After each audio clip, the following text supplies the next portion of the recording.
नमस्ते बच्चों। आज मैं आप लोगों को क्लास 9 कृतिका का पाठ इस जल प्रलय में, जिनके लेखक फणीश्वर नाथ रेणु जी हैं, इसका मैं इजी रूप में आपको एक्सप्लेनेशन करने जा रही हूँ बच्चों, ताकि आपको बहुत ही आसानी से पाठ समझ में आ जाएगा।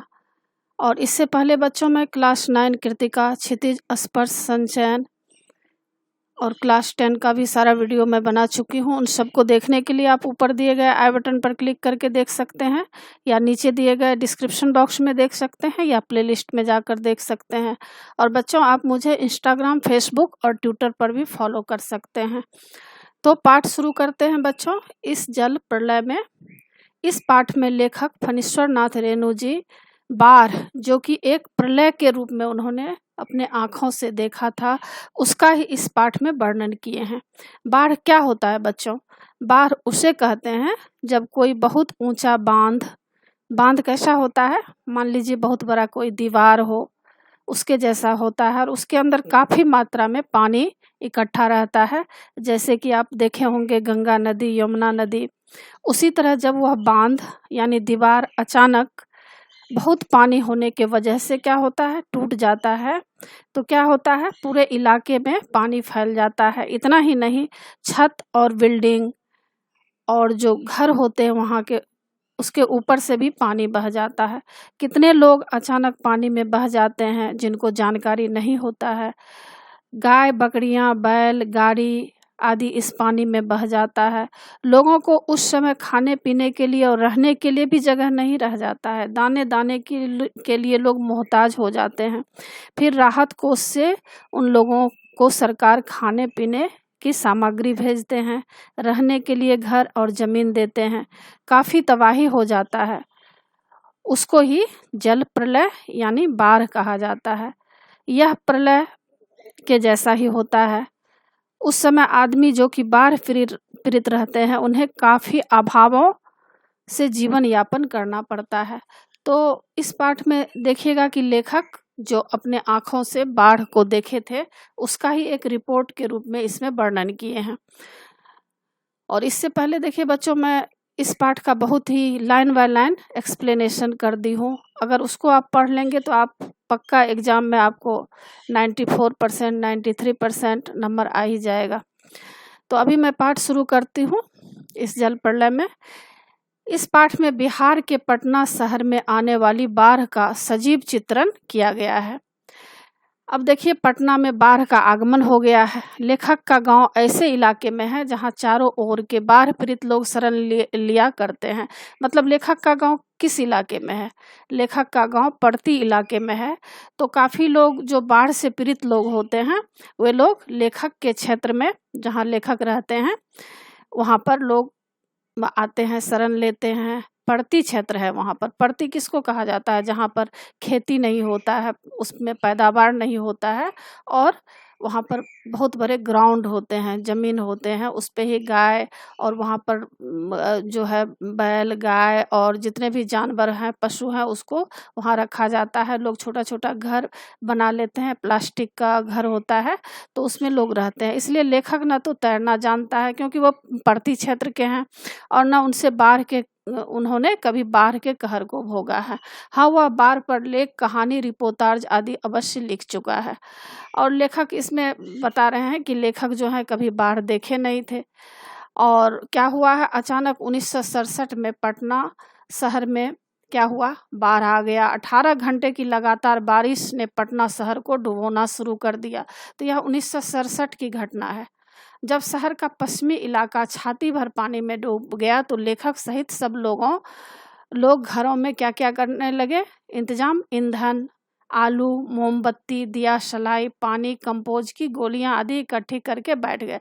तो क्या होता है बच्चों, जब बाढ़ अचानक आ जाता है या आने वाला होता है, तो सबसे पहले लोगों की जो सबसे ज़रूरी की चीज़ होती है, जैसे मान लीजिए सब्जी में अगर हरी सब्जी को इकट्ठा करेंगे तो क्या होगा, 2-4 दिन में सड़ जाएगा, लेकिन आलू एक ऐसा चीज़ होता है जो महीनों महीनों तक खराब नहीं होता है। तो लोग क्या करते हैं, आलू, मोमबत्ती जो होता है जलाने का, दिया सलाई, पानी, कंपोज की गोलियाँ, नींद की गोलियाँ आदि लोग इकट्ठा करके रख लेते हैं, ताकि कोई भी मुसीबत आए, परेशानी आए तो लोग आसानी से जीवन यापन कर सके। अब क्या हुआ है, लेखक कॉफ़ी हाउस की ओर गए हैं। सुबह समाचार मिला कि राजभवन और मुख्यमंत्री भवन डूब गए हैं।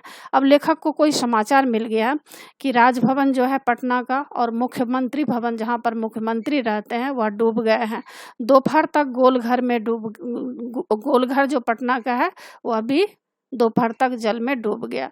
अब लेखक 5 बजे कॉफ़ी हाउस के लिए निकला तो रिक्शे वाले ने बताया कि अब तक कॉफ़ी हाउस डूब चुका होगा। अब लेखक को रिक्शा वाला बता रहे हैं कि मत जाइए, और जो कॉफ़ी हाउस है वह भी डूब गया होगा। लेखक फिर भी चलता गया पानी देखने के लिए, लेकिन लेखक के मन में उत्सुकता थी पानी देखने के लिए, तो वो बोले कि नहीं चलो। लोग अपने अपने वाहनों पर, जिनको जो गाड़ियाँ थी, मोटरसाइकिल और स्कूटर वगैरह जिसको जो थी, वो लोग क्या कर रहे थे, बाहर देख देख के लौट रहे थे। वे सभी अति उत्साह में सब कुछ डूबने की बातें कर रहे थे। अब उन लोगों के मन में हो रहा था कि बाढ़ का पानी जब आएगा तो सब कुछ डूब जाएगा। सबकी जबान पर यही शब्द थे, आ गया, घुस गया, डूब गया, बह गया। मतलब जो लोग वहाँ से आ रहे थे देख देख करके, वो लोग यही कह रहे थे कि पानी में सब कुछ डूब गया है, बह गया है। कॉफ़ी हाउस बंद कर दिया गया था। सड़क के किनारे झागदार पानी सड़कता चला आ रहा था, और जब अचानक से जब क्या होता है, जब बाढ़ आता है, पानी आता है, तो झाग के जैसे कि हम लोग देखिए सर्फ अगर पानी में डालेंगे तो क्या होगा, झाग बनेगा। उसी तरह जब पानी काफ़ी तेज गति से आता है तो उसमें झाग निकलता है। तो यहाँ पर दिखा रहे हैं कि सड़क के किनारे झागदार पानी सड़कता आ रहा था।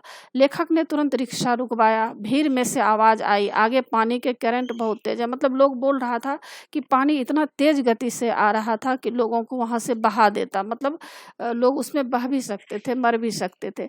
लेखक ने रिक्शा मुड़वाकर गांधी मैदान की राह पकड़ी। रास्ते में पानी भरता चला आ रहा था। गांधी मैदान की रेलिंग के सहारे हजारों लोग ऐसी घनी भीड़ में जुटे हुए थे, और वे दशहरे के दिन रामलीला के रथ को खींचने के लिए जुटते हैं। मतलब इस तरह से लोग का भीड़ हो गया था, जैसे कि दशहरे के दिन लोग रामलीला के रथ को खींचने के लिए जुटते हैं।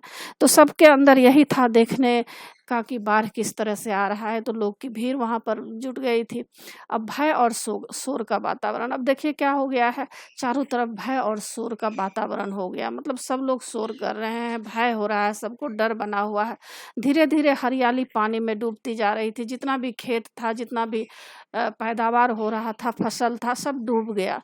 इस बीच एक गंवार मुस्टंडा, मतलब एक आदमी जो था वह बोला, इह, जब दानापुर डूब रहा था तो पटनिया बाबू लोग उलटकर देखने भी नहीं गए। अब बुझो, लेखक को लगा यह आम दुखी ग्रामीण के मन की स्वाभाविक प्रतिक्रिया है। तो देखिए बच्चों, लोग तो बहुत तरह के होते हैं। कुछ लोग जो हैं मज़ा भी करते हैं, कुछ लोग जो है बदला भी लेते हैं। तो उसमें से ही कोई ऐसे लोग थे जो इस तरह के बात बोल रहे थे कि देखो, दानापुर जब डूब रहा था तो पटना वाले लोग देखे नहीं, अब पटना डूब रहा है तो देखो अब क्या होगा। तो मतलब जो ग्रामीण थे वो दुखी थे, उन लोगों को कोई सहारा पटना के उन लोगों ने नहीं किया होगा, तो इसके लिए वो बोल रहे थे। शाम के 7:30 बजे पटना आकाशवाणी से समाचार प्रसारित हो रहा था। मतलब उस समय क्या था, आजकल तो देखिए टेलीविज़न से लोग समाचार सुनते हैं, लेकिन पहले के समय में क्या था, घर घर में टेलीविज़न नहीं था। मतलब कहीं कहीं था, नाम मात्र के लिए था। लोग रेडियो पर समाचार सुन रहे थे। पानी हमारे स्टूडियो की सीढ़ी तक पहुंच चुका है। वहाँ समाचार में लोग बोल रहा था कि देखो पानी जो है स्टूडियो की सीढ़ी तक पहुंच गया है और किसी भी क्षण स्टूडियो में प्रवेश कर सकता है। लेखक का दिल दहल उठा। मतलब लेखक भी डर गए, मित्र भी भयभीत हो उठा, किंतु वे तुरंत ही संभल गए। लेखक के साथ जो मित्र थे वो भी थोड़े डर गए, लेकिन संभल गए। उनके चारों ओर खड़े लोग परेशान नहीं थे, बल्कि उत्साहित थे। उसमें से कुछ लोग परेशान नहीं थे, वो लोग काफ़ी बाढ़ को देखने के लिए उत्साहित थे। हाँ, दुकानों में ज़रूर हड़बड़ी थी, इसलिए सामानों को ऊपर ले जाया रहा था। तो क्या हो रहा था, दुकान जो था उसमें से कुछ सामानों को शिफ्ट कर लिया जा रहा था, ताकि नीचे अगर पानी आए तो वो लोग ऊपर सामान रख रहे थे। पान वालों की बिक्री अचानक बढ़ गई थी क्योंकि लोग काफ़ी भीड़ वहाँ पर जमा हो गया था, तो लोग टाइम पास कर रहे थे, पान खा रहे थे। इस भीड़ में केवल लेखक और उसका मित्र ही मायूस थे, मतलब लेखक और उनके मित्र थोड़े दुखी थे। उन्हें लगा कि अभी-अभी लोग उनकी कायरता पर हँस पड़ेंगे। वहाँ कोई पटना के बह जाने की, कोई ताश खेलने की, तो कोई इनकम टैक्स के छापे की बातें कर रहा था। तो लोग, स्वाभाविक है जब बहुत सारे लोग इकट्ठे होते हैं तो तरह-तरह की बातें हो रही थी वहाँ पर। अब देखिए बाढ़ से बचने की तैयारी में कटी रात। अब क्या हुआ? लोग बाढ़ से बचने के लिए तैयारी कर रहे थे। इसके बारे में इस पैराग्राफ में बताया जा रहा है कि राजेंद्र नगर चौराहे के मैगजीन कॉर्नर पर पत्र-पत्रिकाएँ पहले की तरह बिछी हुई थी। तो आप जब जाएँगे तो ख़ासकर देखेंगे पटना में, वहाँ पर जो चौराहा है, वहाँ पर अनेक तरह के मैगज़ीन कॉर्नर बने हुए हैं, पत्र-पत्रिकाएँ हैं, समाचार पत्र वहाँ पर मिलता है। लेखक ने कुछ पत्रिकाएँ खरीदी, मित्र को कहा कल जो कम पानी में होगा वह अधिक पानी में घिरे मित्रों की सहायता के लिए आएगा। मतलब वहाँ पर दोनों मित्रों में हँसी मज़ाक चला कि कल जो मतलब कम पानी में रहेगा और जो दुखी होंगे, जो अधिक पानी में मुसीबत में रहेंगे, उसको हम लोग बचाएँगे। जनसंपर्क की गाड़ी लाउडस्पीकर से ऐलान कर रही थी कि बाढ़ का पानी रात के 12 बजे तक लोहानीपुर, कंकड़बाग बाग और राजेंद्र नगर में घुस सकता है। तो वहाँ पर एक लाउडस्पीकर से लोग प्रचार कर रहा था कि देखो लोहानीपुर रात के 12 बजे तक हो सकता है कि लोहानीपुर, कंकड़बाग और राजेंद्र नगर में पानी घुस सकता है और आप लोग सावधान हो जाएं की ध्वनि बार-बार गूंज रही थी, मतलब प्रतिध्वनि आ रही थी, सावधान हो जाएं। लेखक ने पत्नी से पूछा कि गैस का क्या हाल है? पत्नी ने बताया कि 1-2 दिन तक ही चलेगा सिलेंडर। तो लेखक, स्वाभाविक है कि लेखक अपनी पत्नी से पूछ रहे हैं कि गैस सिलेंडर कितना दिन तक चलेगा? तो उनकी पत्नी बताई कि 2-3 दिन तक ही चलेगा। सारे राजेंद्र नगर में सावधान की ध्वनि गूंजने लगी। सारा शहर जागा हुआ है। पश्चिम की ओर से आवाज़ें आ रही है, लगता है रात के 1-1:30 बजे तक पानी राजेंद्र नगर में पहुंचेगा। तो लोगों को अनुमान हो रहा था कि रात के 1-1:30 बजे तक पानी जो है राजेंद्र नगर तक पहुंच जाएगा। लेखक को चाहकर भी नींद नहीं आ रही थी क्योंकि कोई भी हो उस समय तो सबको जो है नींद डर के मारे चली जाती है। बाढ़ की प्रतीक्षा आकुल करने लगी थी, मतलब भयभीत करने लगी थी लेखक को। वह कविता लिखने की सोचता है किंतु मन में बाढ़ की पुराने यादें चलचित्र की तरह चलने लगती है। अब लेखक को इन सब बातों से काफ़ी डर लग रहा है। वो सोच रहे हैं कि कोई कविता लिख लें, लेकिन उनको पुरानी बातों की याद आ रही थी। उसका ही इस पैराग्राफ में, अगला पैराग्राफ में वर्णन किए हैं 1947 की बाढ़ की स्मृति। तो लेखक को 1947 की बात याद आती है कि 1947 में पूर्णिया जिले में बाढ़ आ गई थी। लेखक अपने गुरुजी के साथ पीड़ितों की सहायता के लिए नाव पर जा रहा था।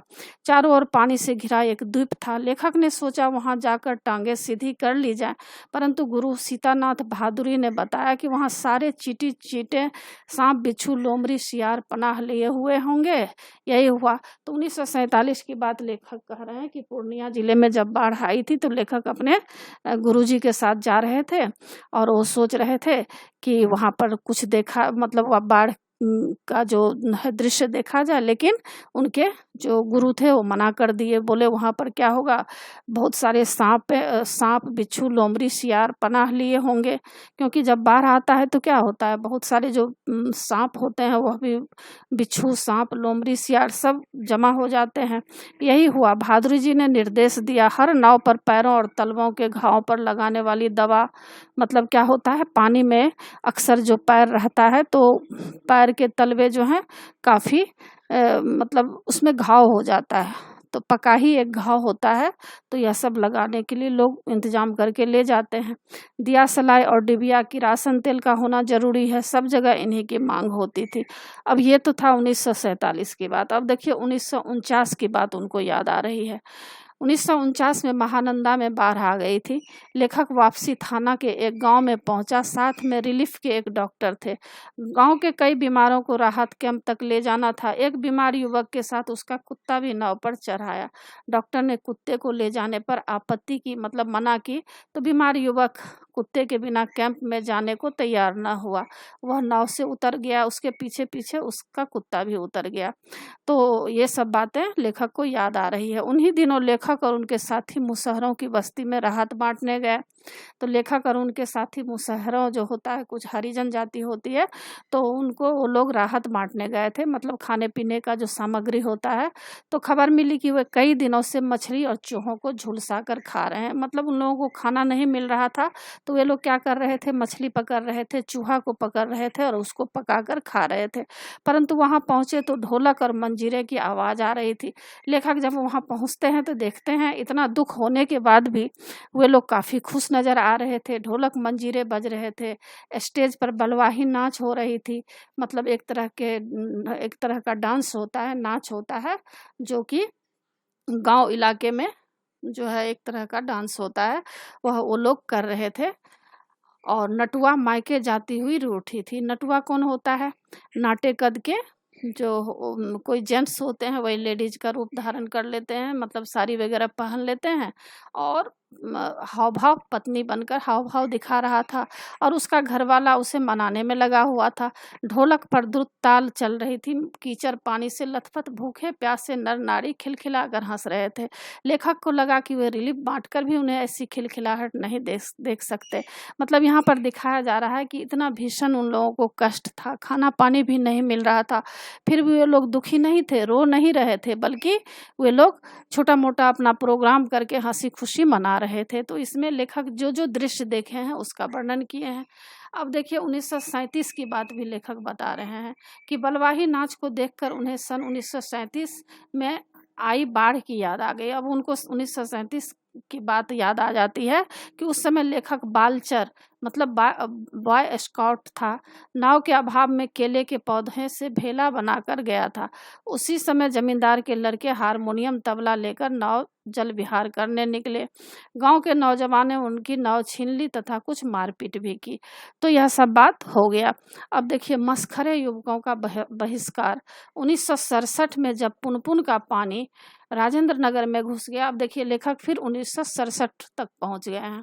1967 जो कि शुरुआत हुआ था, फिर अब यहाँ लिंक हो गया है। 1967 में जब पुनपुन का पानी राजेंद्र नगर में घुस गया तो कुछ मनचले युवक युवतियाँ क्या किए, फिल्म दृश्य की भांति नाव पर पिकनिक का मजा लूटने के लिए चल पड़े। तो मतलब कुछ ऐसे थे युवक युवतियाँ, वो लोग क्या किए, जैसे कि लग रहा था उन लोगों को बहुत खुशी हो रही थी, तो वे लोग क्या किए, नाव पर कुछ पिकनिक मनाने का सोचे। एक युवती कॉफ़ी पाउडर मथने लगी और दूसरी पत्रिका पढ़ने लगी। कोई नवयुवक फिल्मी अंदाज में डायलॉग बोल रहा था। रेडियो पर तेज आवाज़ में गाना बज रहा था, हवा में उड़ता जाए मेरा लाल दुपट्टा मलमल का। तभी गोलंबर के पास स्थित चारों ब्लॉकों की छतों पर खड़े लड़कों ने उन पर इतनी सीटियां, किलकारियां और फब्तियों की बौछार की कि उनके लाल होठ काले पड़ गए, उनकी सारी प्रदर्शन वृत्ति धूल में मिल गई। तो यहाँ लेखक बता रहे हैं कि इस स्थिति में वो लोग क्या कर रहे थे, हंसी मजाक कर रहे थे। लड़कियां जो है वहाँ पर जो है नाव पर बैठे हुए थे। कोई कॉफ़ी मथ रही थी, एक लड़कियां जो है पत्रिका पढ़ रही थी और वहाँ पर एक लड़का जो है डायलॉग बोल रहा था और वहाँ पर एक गाना बज रहा था लाल दुपट्टा मलमल का। तो लोग क्या किया, अचानक जो छत पर लड़का लोग बैठे हुए थे उन लोगों को यह सब देखा नहीं गया और वे लोग काफ़ी किलकारियाँ मारने लगे, सीटियाँ मारने लगे, वो लोग काफ़ी शर्मा गए। अब क्या हुआ, बाढ़ का आना। अब देखिए बाढ़ आ गया है। अब लेखक ये बात बता रहे हैं, रात के 2:30 बज गए, पानी नहीं आया, न जाने क्या दैवीय चक्कर हो गया। अचानक लेखक को अपने स्वजनों और मित्रों की याद आई। उन्होंने टेलीफोन घुमाया परंतु टेलीफोन बंद थे। मन में आया कि इस समय कुछ लिखना चाहिए परंतु नहीं। अचानक पुरानी यादें आने लगी। पिछले साल अगस्त में छाती भर पानी में खड़ी एक गर्भवती स्त्री की मूर्ति मन में आ गई। अब लेखक को देखिए अनेक तरह की बातें याद आ जाती है। कभी उनको ऐसा लगा कि चलो स्वजन जो मतलब हमारे जो रिलेटिव हैं, मित्र हैं, उनका कुछ खोज खबर लिया जाए। लेकिन जब वो टेलीफोन उठाए तो उस समय क्या हुआ, टेलीफोन बंद था, लगा नहीं। फिर उनको एक बात की याद आ गई कि कुछ दिन पहले पिछले साल एक गर्भवती स्त्री की मूर्ति उनको याद आ गई। मतलब उनका चेहरा याद आ गया जो गाय की तरह टुकुर-टुकुर निहार रही थी। ऐसे ही भेड़ों के झुंड की कल्पना करते-करते लेखक की आंखें मूंद गई। तो ये सब बातें आ गई। अचानक लेखक को नींद से जगाया गया। सुबह के 5:30 बज गए थे और क्या हुआ? सुबह के 5:30 बज गए थे। चारों ओर शोर था, आ रहलो है, पनिया, पानी आ गेलो। मतलब यह जो है पटना का भाषा है, आ रहलो है मतलब आ रहा है, पानी आ रहा है और पानी आ गया। यह सब जो है अचानक लेखक की नींद टूट गई। लेखक ने आंखें मलते हुए देखा, झाग फेन लिए पानी आ रहा है। मतलब झाग के साथ पानी आ रहा था, ठीक वैसा जैसे कल शाम कॉफी हाउस के पास देखे थे। हर भंगी बस्ती के पास लगा जैसे पानी में बच्चे कूद रहे हैं, परंतु नहीं, वहां एक मोड़ था, अतः अवरोध को पानी पाकर पानी उछल उछल पड़ता था। पुलिस चौकी के पास पानी का पहला रेला आया। ब्लॉक नंबर 4 के नीचे भी पानी की लहरें नाचने लगी और लेखक दौड़कर छत पर चला गया। चारों ओर जल का कोलाहल था। जब लेखक छत पर गए देखने के लिए दृश्य, तो देख रहे हैं कि चारों तरफ पानी का कोलाहल हो रहा है, लहरों का नर्तन। गोलंबर के गोल पार्क के चारों ओर पानी ही पानी दिखाई दे रहा था, तेजी से बढ़ता पानी, लहरें बहुत तेज है।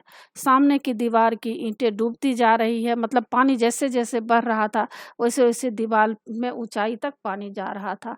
बिजली के खंभों का काला हिस्सा, तार के पेड़ का तना सब डूब रहे हैं। लेखक जो है यह दृश्य छत के ऊपर से देख रहे थे। हरियाली डूब गई है, पूरा ग्राउंड जितना भी हरियाली था सब डूब गया। बचपन से बाढ़ देखी है किंतु पानी का इस तरह आना नहीं देखा। लेखक अपने आंखों से सब कुछ देख रहे हैं। अगर रात को पानी आया होता तो लेखक भयभीत हो जाता, और यह जो है सुबह हो गया है इसलिए लेखक को उतना डर नहीं हो रहा है। मन में आता है कि काश इस समय एक मूवी कैमरा होता, ये या टेप रिकॉर्डर होता या कलम होती, तो उस समय देखिए लेखक के पास ना मूवी कैमरा था, ना टेप रिकॉर्डर था, ना उनके पास कोई पेन कलम था। परंतु अच्छा ही है, कुछ भी नहीं है उसके पास। लेखक कह रहे हैं कि अच्छा ही है, अगर मेरे पास कुछ रहता तो मैं इतना यह सब दृश्य नहीं देख पाता, केवल लिखने में ही रह जाता। तो लेखक यह सब अपने आँखों से जो दृश्य देखे हैं उस जल के प्रलय का, किस तरह से यह प्रलय रूप में पूरा हर जगह जो है जल छा गया है और कितने सारे घर डूब गए, यह सब जो दृश्य देखे हैं उसी का इस पाठ में बच्चों वर्णन किए हैं। तो आशा है आप लोगों को सारा पाठ अच्छी तरह से समझ में आ गया होगा और एग्ज़ाम के लिए तैयार कर लीजिएगा। और बच्चों देखिए, आप मेरे चैनल देवज नागरी को ज़रूर सब्सक्राइब कीजिएगा, क्योंकि मैं एक एक जो भी आपको चैप्टर पढ़ाती हूँ बहुत ही समझा कर पढ़ाती हूँ। तो आप उसको कोशिश कीजिए, हर चैप्टर को आप अगर देखेंगे तो मैं बहुत ही अच्छा से समझाई हूँ एक एक चैप्टर को। तो बहुत सारे ऐसे बच्चे हैं जो कि ऐसे होते हैं जो मान लीजिए कि पहला चैनल जो है उसको ही देखने लग जाते हैं। तो बच्चों को यह भी सोचना चाहिए कि जो कोई अच्छा मेहनत कर रहे हैं उसके भी चैनल को देखना चाहिए। तो आप लोग ज़रूर देखिए, क्योंकि आप लोगों के लिए, आप लोगों को अच्छा मार्क्स आए इसके लिए मैं बहुत ही मेहनत करती हूँ। तो आप अच्छी तरह से एक एक चीज़ को देखा करिए। और बच्चों, आप मेरे चैनल देवज नागरी को ज़रूर सब्सक्राइब कीजिएगा और सब्सक्राइब के बगल में बेल आइकन बटन है, उसे क्लिक कीजिएगा, लाइक कीजिएगा और शेयर कीजिएगा। कमेंट्स ज़रूर कीजिएगा कि आपको यह पाठ कैसा लगा। नए पाठ के साथ फिर मैं मिलूँगी बच्चों। धन्यवाद।